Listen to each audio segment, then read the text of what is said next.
Hub के इलाके चैदराबाद में निजी फैक्ट्री से निकलने वाले फुजले ने इलाके को ताफुन ज़दा कर दिया है। केमिकल ज़दा पानी से इलाके में वबाई इमराज फैलने का खदशा पैदा हो गया है। इस बारे में बता रहे हैं हब से बाबर नसीर।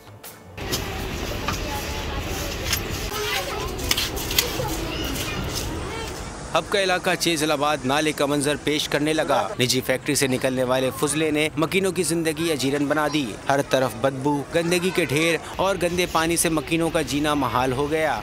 ये जो आप देख रहे हैं ये आज का मसला नहीं है, कई सालों से ये मसला चलता हुआ आ रहा है। ये केमिकल का जो जहरीला पानी है, इससे जल्दी अमराज, मलेरिया, टाइफाइड जैसी बीमारियां जन्म ले रही हैं। आज भी अहले मोहल्ला इस बीमारी में मुब्तला है।